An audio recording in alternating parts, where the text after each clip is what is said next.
Over 50 years since Nigeria's independence, the country is yet to have a female governor. We have entertainment, TV and finance. So why not one for women that are more than half the world's population, doing so much for survival of the world? We teach girls shame. Close your legs, cover yourself. We make them feel as though by being born female, they're already guilty of something. Saying a woman should only be seen and not to be heard is violence against women.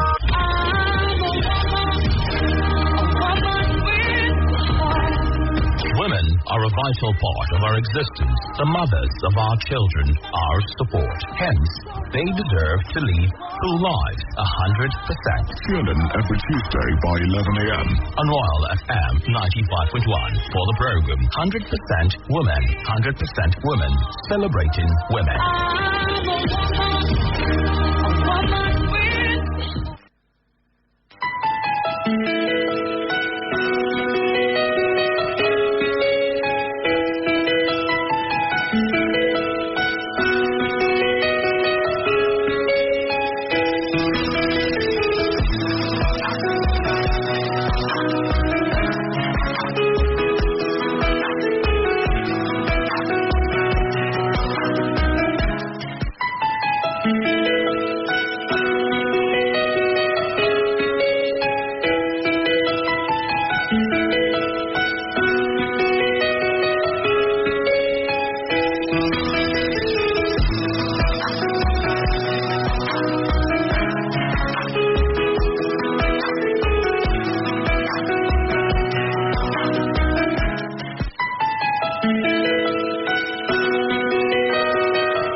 country is yet to have a female governor. We have entertainment, TV and finance, so why not one for women that are more than half the world's population, doing so much for survival of the world? We teach girls shame. Close your legs, cover yourself. We make them feel as though by being born female, they're already guilty of something.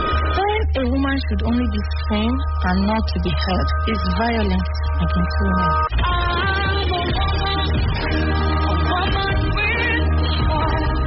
Women are a vital part of our existence, the mothers of our children, our support. Hence, they deserve to lead full lives 100%. Tune in every Tuesday by 11 a.m. on Royal FM 95.1 for the program 100% Women, 100% Women, celebrating women.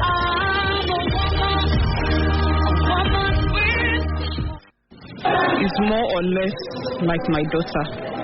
She had been with me for the past 7 years. I came back home from the office on Wednesday and I met her lifeless body in the sitting room.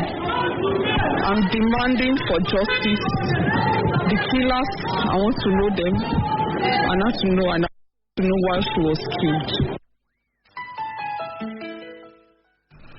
Blessing Olajide, a pretty unassuming 300-level student at the University of Ilorin, was brutally raped and murdered at a home in Ilorin, which generated a lot of mourning, outcry, protests, and even a candle night procession. Where civil rights activists are demanding justice for Blessing Olajide, a 300-level undergraduate student of the University of Ilorin who was raped and murdered by yet-to-be-identified rapist. Also, the corpse of an unidentified woman was found at a hotel in Adiwali area of Ilorin as well. The struggle to rid Nigeria of gender-based violence still continues in spite of numerous calls and attempts to eradicate it. Violence Against Persons Prohibition (VAP) Act was enacted in 2015 in response to the long-standing problem of gender-based violence in Nigeria, where it is estimated that 1 in 3 girls and women will experience sexual abuse by the age of 25. Last year, the Kwara State Governor, Abdurrahman Abdulrazak, signed the Violence Against Persons Prohibition Bill into law. According to the United Nations Population Fund report on gender-based violence in Nigeria, about 3 in 10 Nigerian women disclosed that they know someone who has been raped in the past, and the rape victims were mostly minors to young adults between the ages of 1 and 15 years and 16 to 25 years of age. You're welcome to 100% Woman this morning. I am Pimi Tokwe Oluleye. 100% Woman is a program that gives women a voice in the society. On the program today, I have a very special guest, a very important guest with me. I have in the studio with me SP Ajayi Okasanmi, the Public Relations Officer of the Kwara State Police Command. You're welcome, sir. Thank you so much. Thanks so much for being here, sir. Really appreciate you. Pleasure. Thanks for inviting me. Thank you, sir, for coming.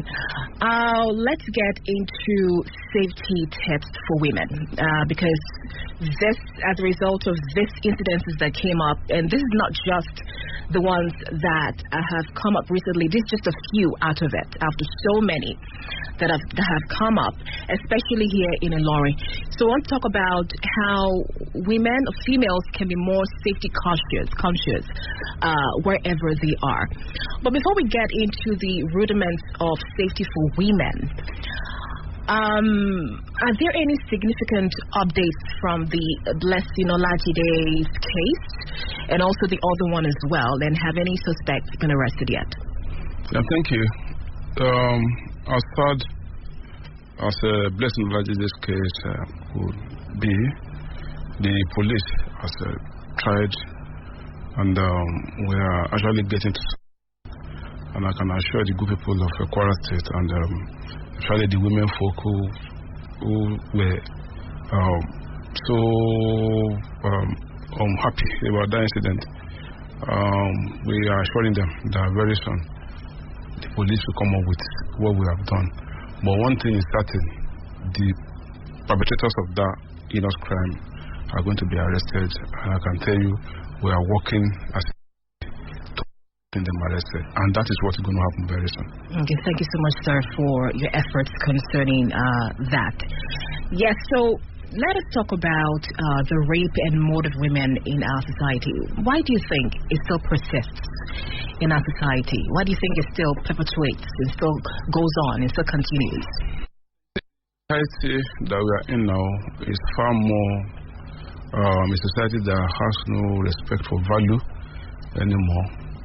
We find out that even parents have abandoned their parental duties. Duty of care to children, especially female children, have been abandoned, maybe as a result of the economic crunch or the larger debasement of the values of people in the society.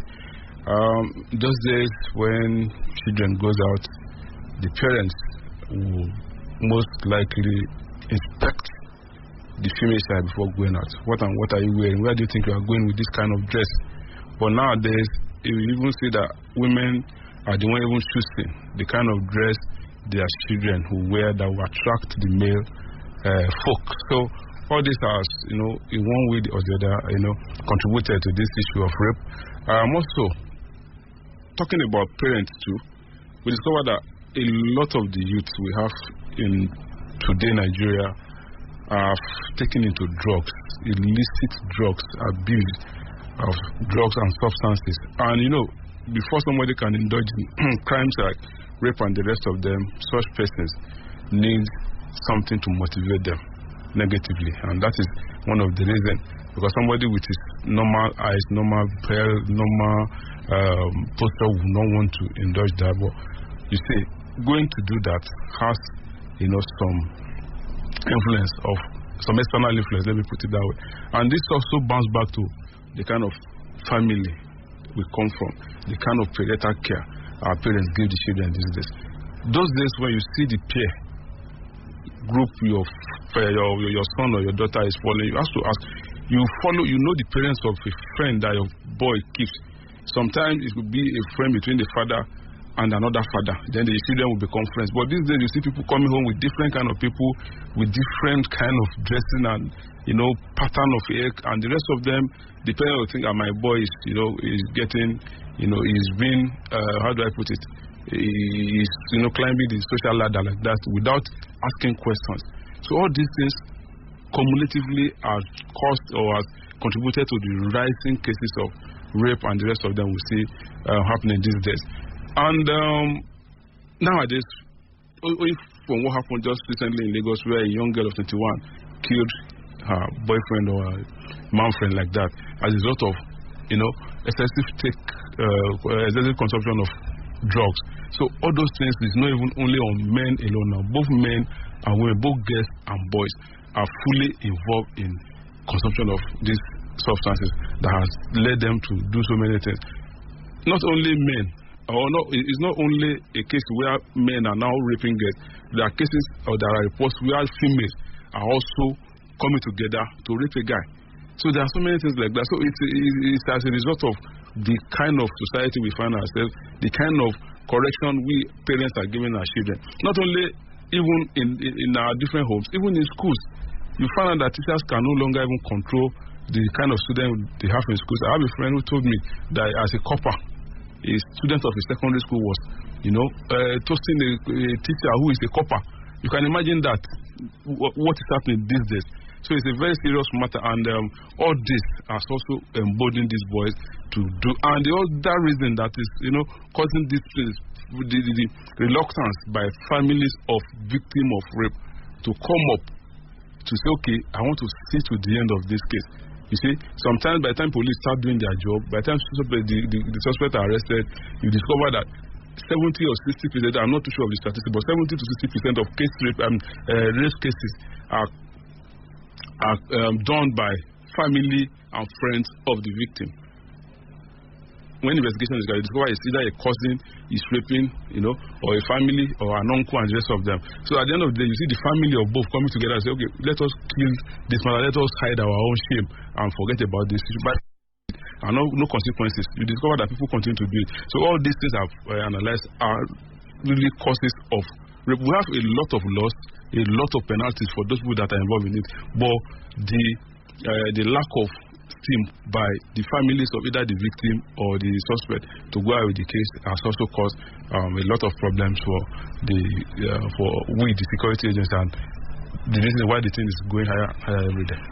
Now, before we get into safety tips for women, what do you think about when it comes to the adequate prosecution of rapists? Yeah. Do you think, as you were saying, that most of the time the family members of either the rape victim or the rape survivor would usually want to just quench the case or just kind of let it die down because they don't want any stigmatization, they don't want any form of labeling from the public. Do you think that has a huge factor to play when it comes to these rapists being actually, feeling the full wrath of the law? You see, the essence of law or the essence of punishment is to serve as a deterrent to the future lawbreakers, you understand? So if this thing is followed to its logical conclusion, and you discover that somebody in my street has been jailed 10 or 15 years for doing so thing, even if you want to indulge in it, or even if your friend is bringing that kind of suggestion that Frank, and let us go and do this, one of them will say, no, something happens to so place. It will serve as a deterrent to others in doing that. But when you do it, especially most of these children of these supposed rich men believe their father can get them out of whatever trouble they find themselves. So they believe they do it. Some of the parents will discover that even when they discover that their son has committed and they are looking for them, they transfer them. I mean, they ship them outside the country and let them continue with that. So they have resources to do anything they want to do. But if we are judiciously following these cases and we see it to its logical conclusion and these people gain conviction, you discover that so many of these cases will come down and people will be emboldened to come. Because sometimes you even see some families say, even if we want to pursue the case, at the end of the day, the case will not get ahead, nobody will come to this. So they will believe that, okay, let us just compound it and forget about the matter and live our life. The children, you understand what I'm trying to say. So we have had experiences here in Lagos, Kwara, where suspects raped their cousin and about 4 of them raped the young lady. The suspects were arrested. The case was taken to court. The families of the victim or the survivor said they are not interested in going to court, but we insisted that case must appear in court. At the court, the lady came up and said she was not raped. So what do you say to that kind of? When we were insisting, the lady, okay, when the court was in recess to go and come back, the lady ran out and jumped on the bike and disappeared. You understand what I'm saying? So there are so many things that is inhibiting a judicious follow-up for cases like that. So if we can do it, if the families of the survivor or the victim are ready to pursue their case, and sometimes they are being lured by some pecuniary reasons. Maybe somebody who is trading with 10 or 20,000 naira and his daughter was raped, and somebody is now flashing such person 200,000, 300,000. Okay, let me collect this. Is it not? You understand? And some also believe that cases of rape is not something to be taken serious, because at the end of the day, they are still going to marry the girl, or they may even agree that, okay, those that rape this girl must marry this girl, and that brings the case to a halt, and people begin to blame the police or the security agencies for not diligently pursuing such cases. So all these things have made it very difficult for cases of rape to go down. If we are all going to make up our mind, and today anybody that is doing that must be seen to have been punished. You understand? Yes. So the thing will come down. Okay, we have to go for a commercial break. I'll be right back after this. Please stay tuned.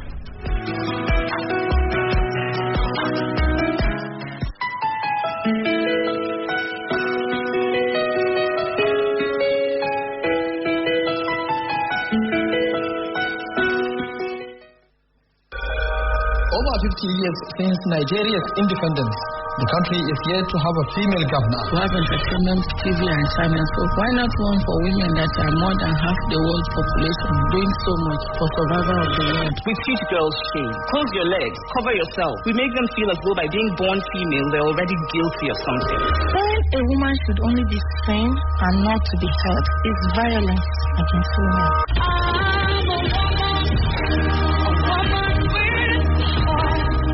Women are a vital part of our existence, the mothers of our children, our support. Hence, they deserve to lead full lives 100%. Tune in every Tuesday by 11 a.m. on Royal FM 95.1 for the program 100% Women, 100% Women, celebrating women.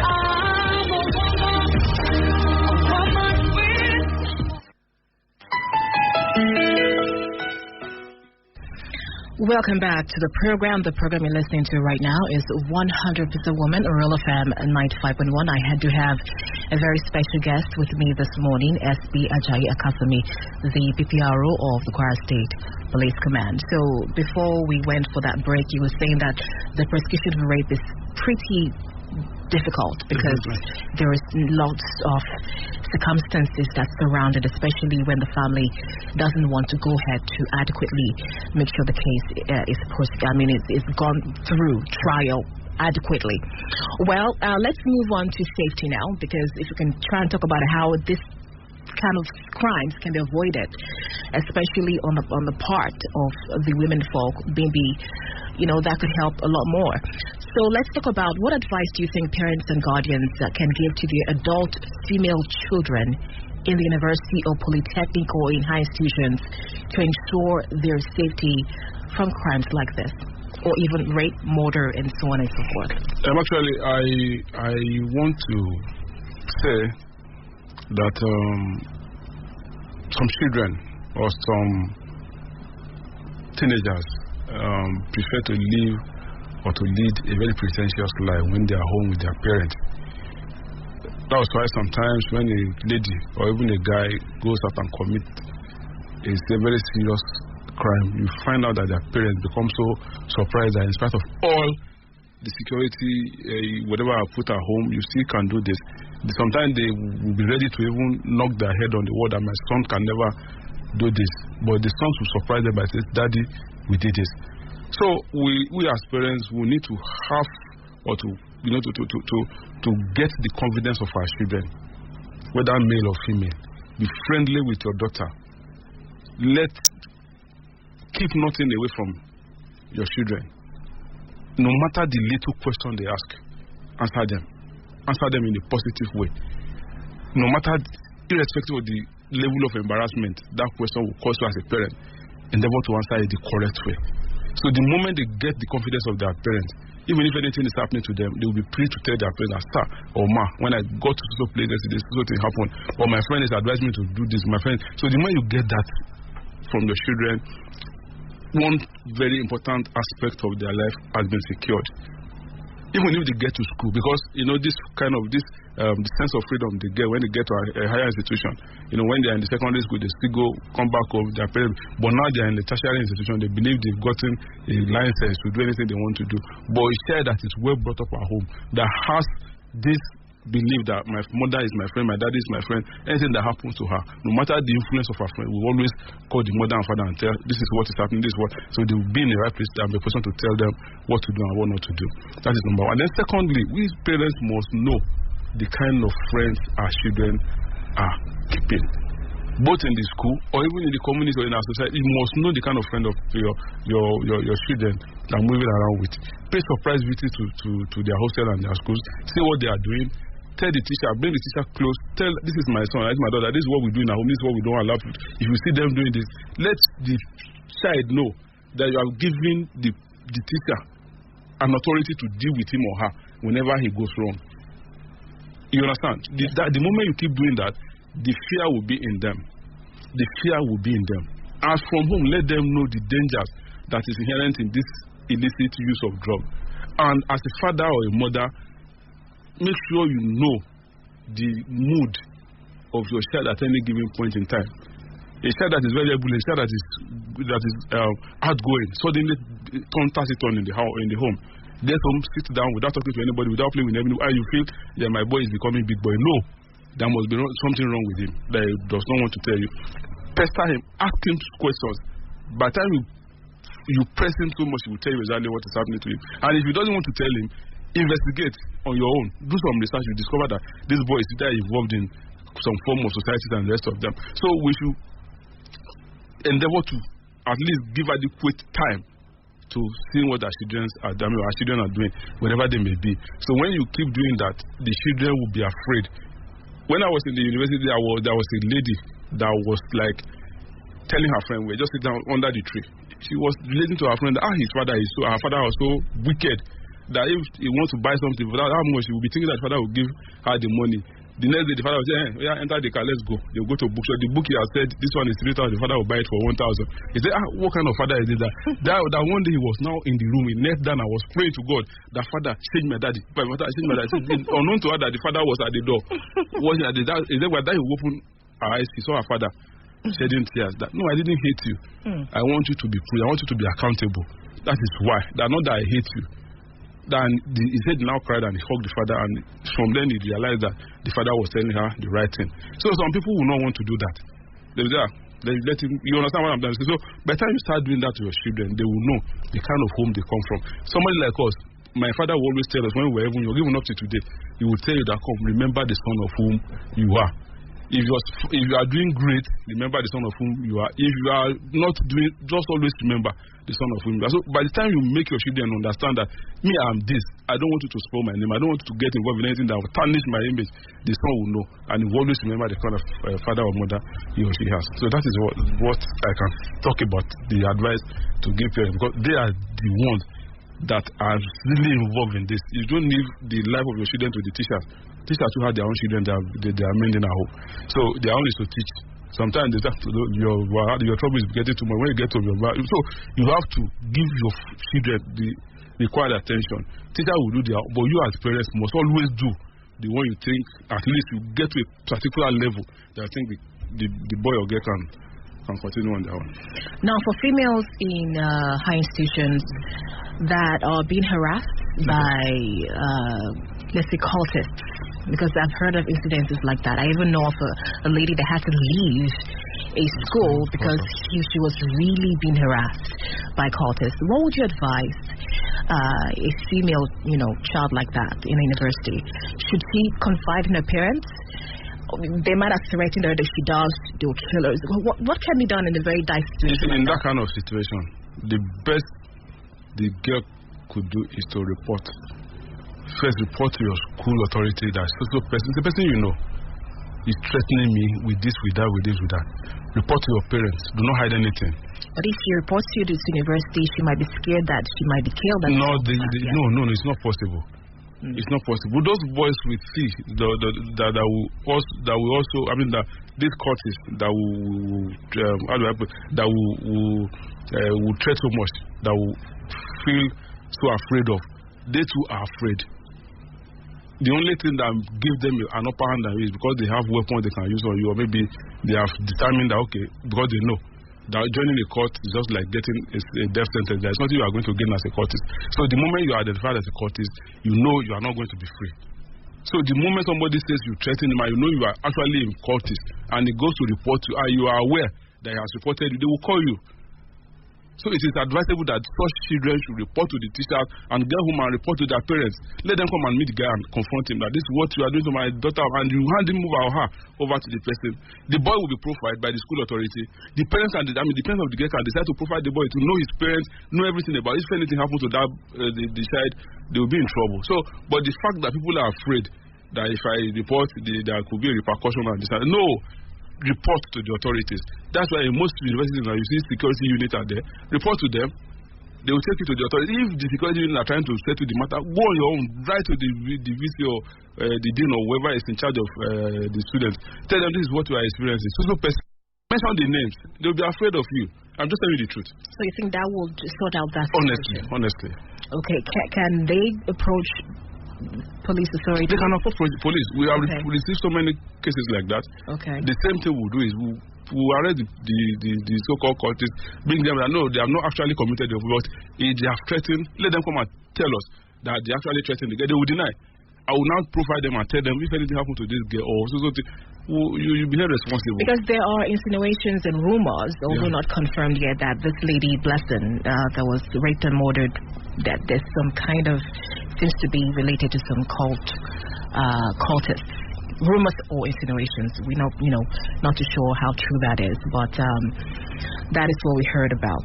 Talking about safety tips for women, and I still have with me SP Ajayi Okasanmi, the PPRO of the Kwara State Police Command.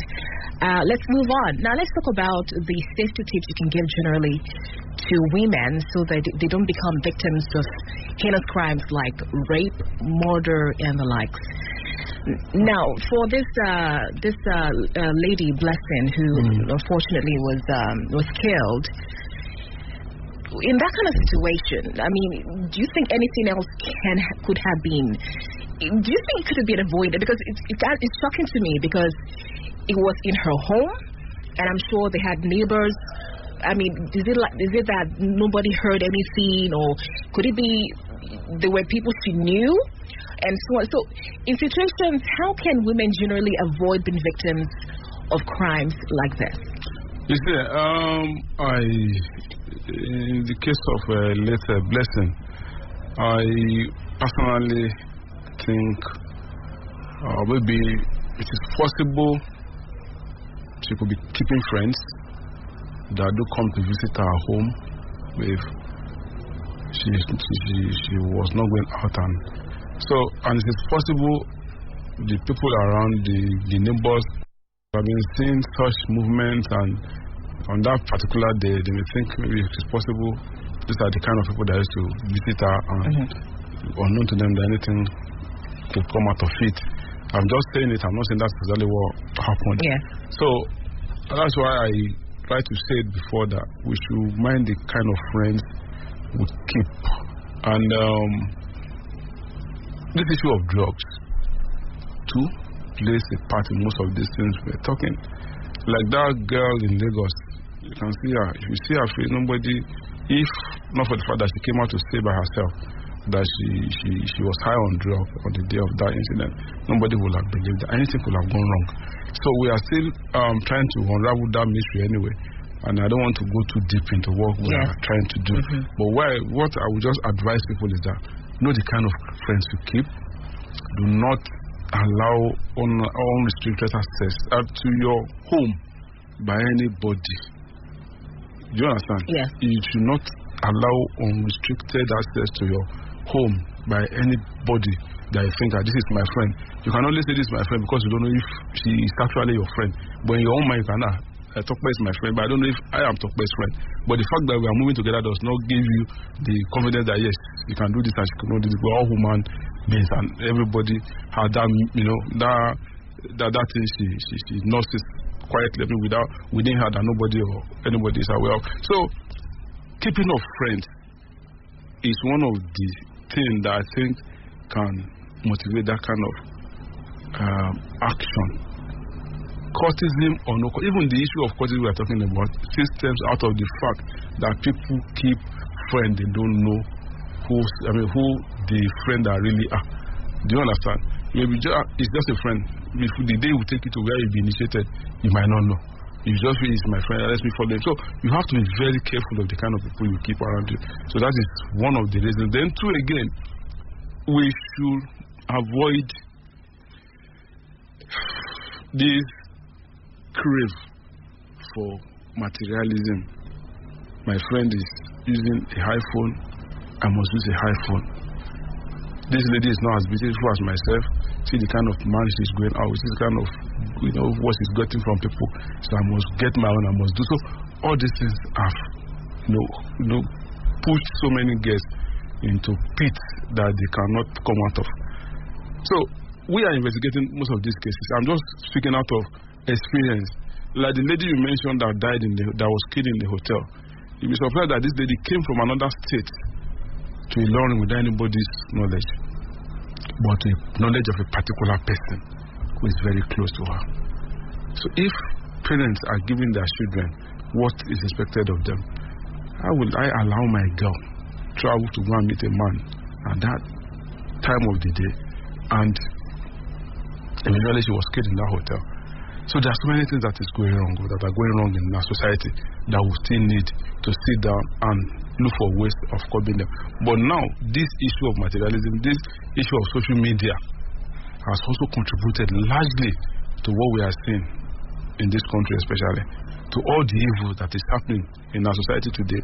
At this account, on my own, 70% of them are caused by this unrestricted access to social media. You see people getting so many things that ordinarily they wouldn't have been exposed to. So many things that are happening in the developed world that if you have not been there, you couldn't. But now, social media has opened up everywhere. People learn on how to do evil, people learn on how to do chemicals, put one and one together to get them high and to get them whatever result they want to get from them. So we should do so many things. I don't want to talk about social media too much because people will be saying you are part of the people that is but the fact remains that what we are seeing today, what this thing is causing today is so grave to a very egalitarian society that we're expecting Nigeria to be. So that's the truth. Now, I do know of women being drugged, maybe to be raped and all sorts. Now, how can women kind of like protect themselves from being drugged? Because there are incidences where something might be put into a woman's drink or something and then unknowingly.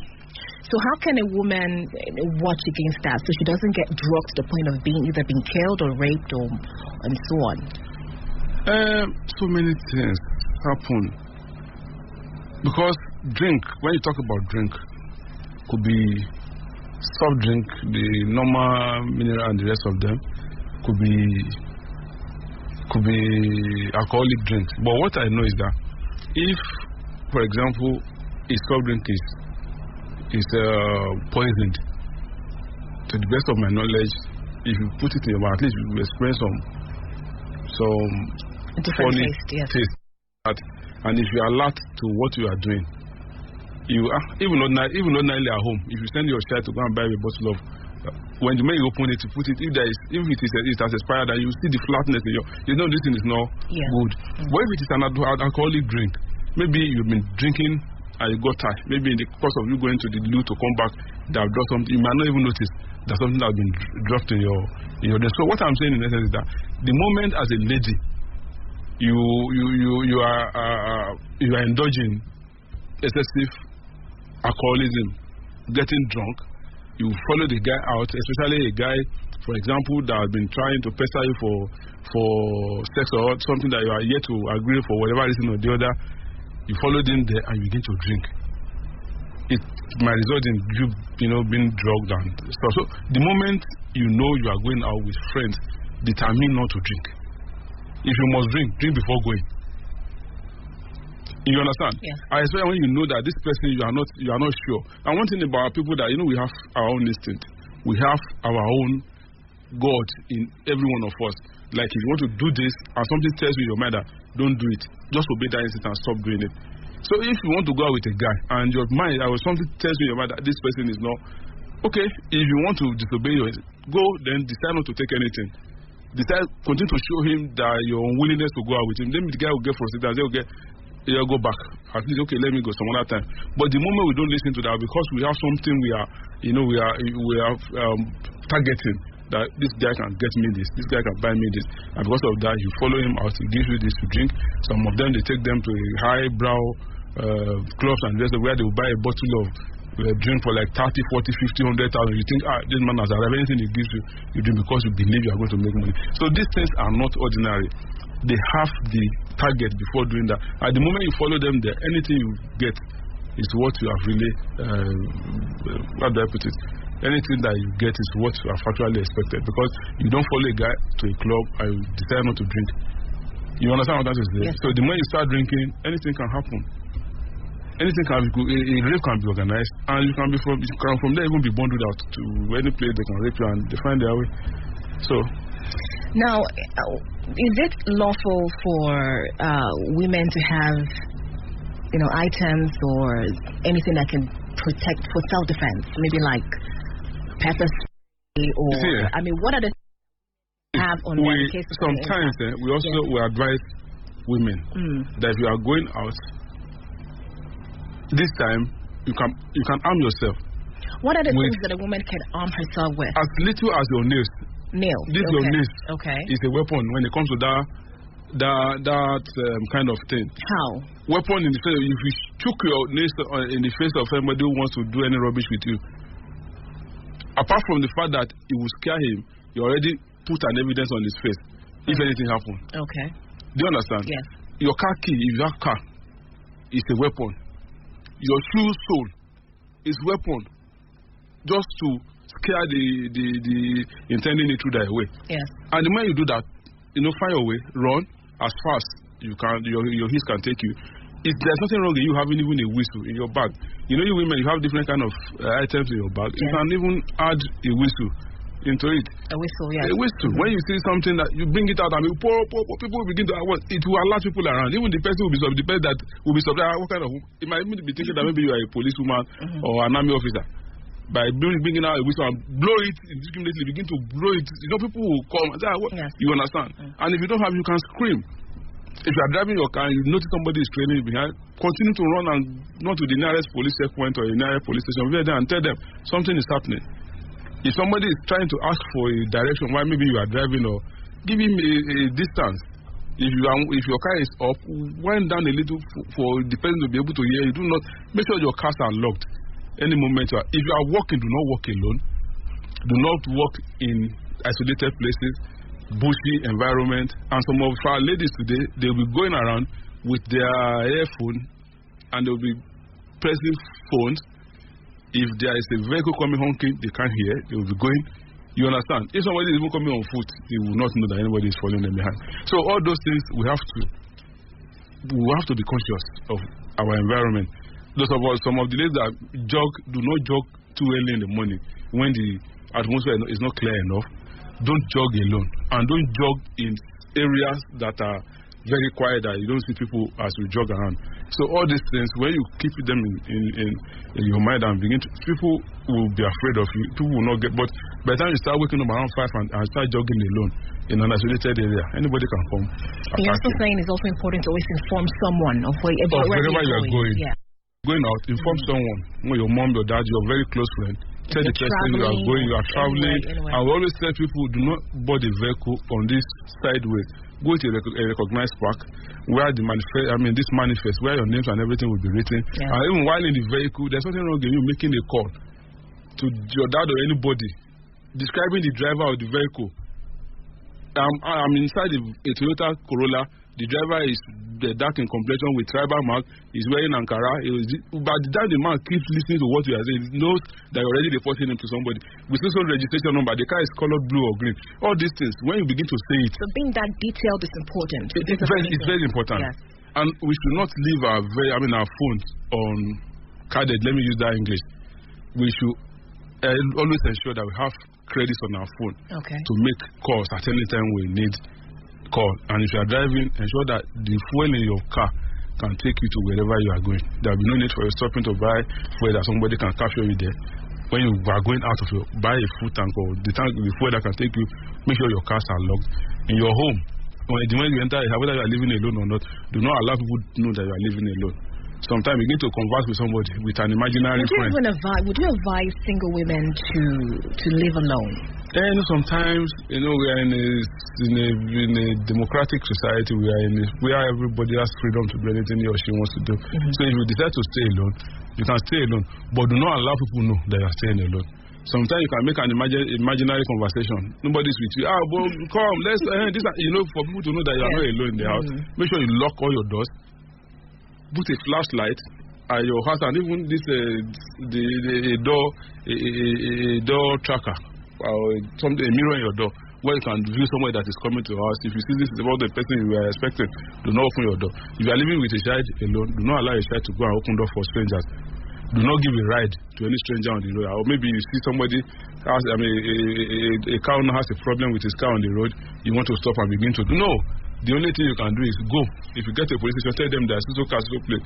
The man needs an attention, needs a help. So all these things, when you begin to do them, you see this thing will be a little bit less. And if you see anything, don't hesitate to tell the police. Report. If you notice that somebody is looking at you the way your mind is telling you this person has something in mind, there's something wrong in you reporting to the police. When you invite the person will know that you have actually watched or you're actually watching him. He will be careful, coming to do anything negative to you. Well, thank you very much, sir. You really shared a lot of valuable tips with us this morning. Thank you so much. I've been discussing with SP Ajayi Okasanmi, the PPRO of the Kwara State Police Command. Thank you so much, sir, for coming on the program this morning. And that will be it on 100% Women. I am Tiani Tokwe Olule. Do join me next week, Tuesday at 11 a.m. for another episode of the program. Thank you for listening.